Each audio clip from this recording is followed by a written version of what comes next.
10,000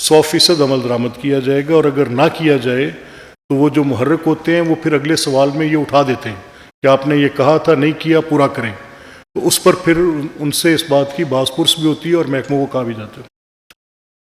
باز purse over site کا ایک طریقہ کار ہے.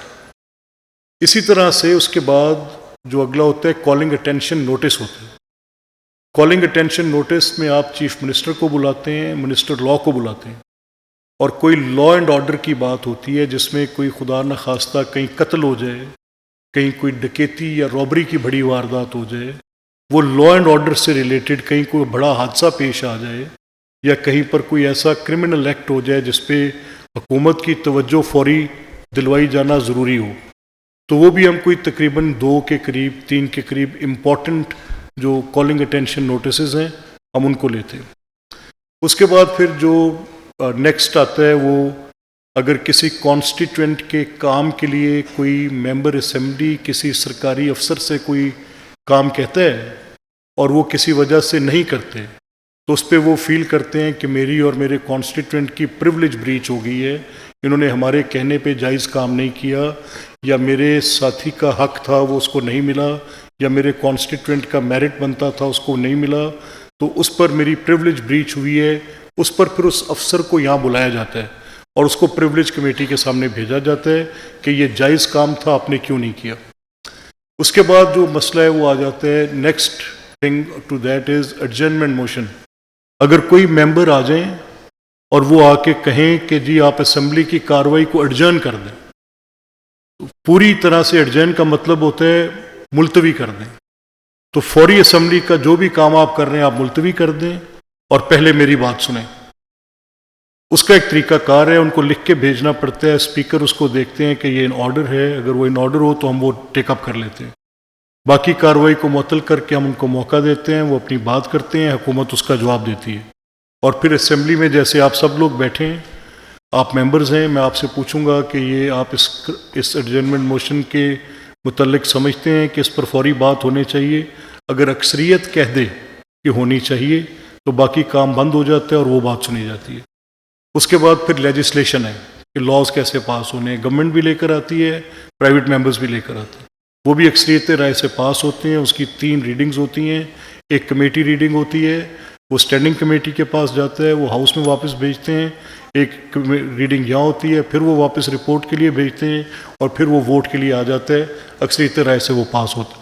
تو دس از پھر جنرل ڈسکشنز ہوتی ہیں، ڈیبیٹس ہوتی ہیں چیزیں. تو this is how it works بیٹے. جی پلیز آپ بیٹے ان کو دے دیں مائک.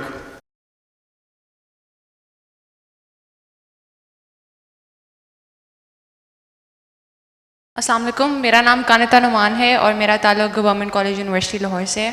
میرا ایک سوال ہے کہ ہم نے پچھلے 2-3 مہینوں سے ایک بہت رجحان دیکھا ہے کہ انسٹیٹیوشنز میں سوسائڈ اٹیمپٹس بہت ہو رہی ہیں. پہلے یونیورسٹی آف لاہور میں دیکھا پہ کنگ ایڈورڈ کا ہے، اور اب کل ریسنٹلی فاطمہ جنہ میڈیکل یونیورسٹی میں بھی ایک سوسائڈ اٹیمپٹ ہوئی ہے، اور جس کی ایک بہت بڑی وجہ ایکیڈیمک پریشر بھی ہے. تو is the government considering to revolutionise and restructure the educational system policies, especially جو اٹینڈنس سے ریلیٹڈ ہیں یا جو گریڈنگ سسٹم ہے؟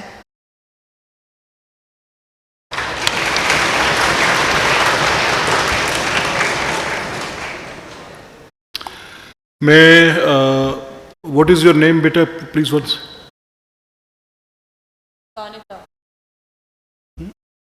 خالدہ. جی خالدہ، میں Qaneta. Can you spell it? QANETA. QANETA. Qaneta. It's a very unique name بیٹے. چلے کانتا، میں دیکھیں I have to look what it means. It's a beautiful name. بڑا اچھا نام ہے ماشاء اللہ. اچھا دیکھیں بیٹا، میں آپ سے یہ کہوں کانتا، دیکھیں میں I am a worried parent also. I have children same as of your age. I have a daughter, 2 sons. They are all university going. So primary and foremost my concern is for my children. And if I find that in institutions like Fatima Jinnah or in an institution like Lahore University, where we have like 25,000 students, there are all different faculties there. اور وہاں پر اگر ایسے incident ہوں اور repeated incidents ہوں تو I will be a concerned man. So I called the Vice Chancellor and owner of the university. They came to my premises and I actually guided them for a couple of measures to be taken. I said, just don't leave it to the police. Engage with human behavior scientist and try to find out. I have a poll with the students and try to find out what is spreading this amount of negativity. Is it just the pressure of obtaining marks? Or is it just too much of usage of different mediums which can induce a lot of negativity in any person? That may be social media or that may be any other tool which can just take me to the brink of that negativity. So this has to be seen. یہ کیا کرتا ہے؟ اب یہ بہت خوفناک trend ہے اور اس پہ حکومتی سطح پر بھی اور ان ادارہ ہزا جہاں پر یہ واقعات پیش آئیں یعنی all universities, they have to sit together. They have to rethink. If the pressure is increasing on students to obtain a certain accreditation for getting admissions in competitive places, and it is bothering so much that we are getting suicidal reports almost like ایک مہینہ نہیں جاتا ہمیں خبر آ جاتی ہے.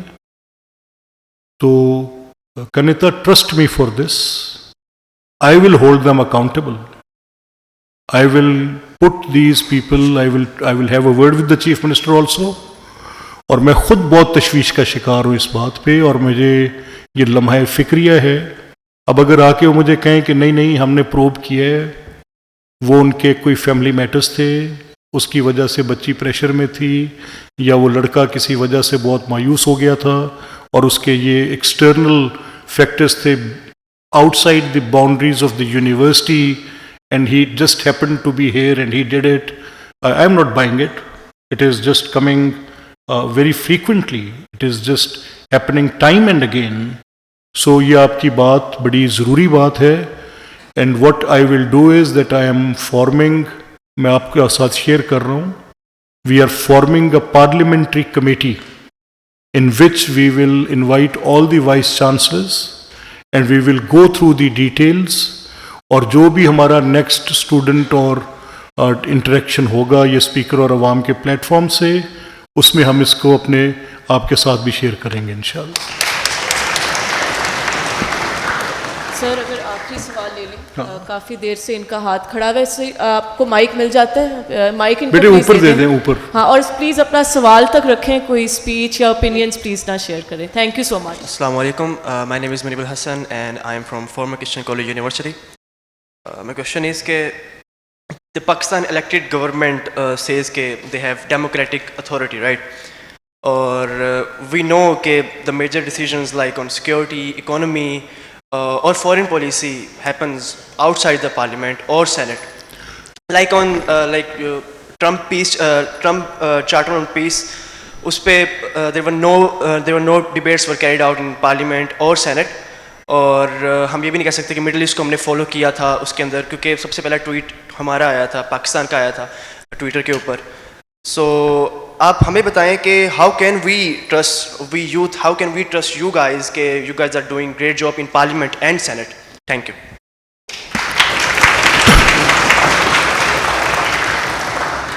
اچھا دیکھیں, میں خود بھی آپ کے خیالات کا حامی ہوں. جو آپ نے کہا ہے یہ اعتبار میں بھی ڈھونڈ رہا ہوں انہی عمارتوں میں, اور یہ مسلسل عمل ہے, یہ کرتے رہنے سے ہوگا. یہ میں اور آپ جب کرتے رہیں گے تو پھر ہو جائے گا. اس کو پریکٹس ہونا چاہیے. اس اتھارٹی کو, اس ٹرف کو آکوپائی کرنے کی شعوری کوشش ہونی چاہیے. یہاں پر ایسے اسپیکر آنے چاہیے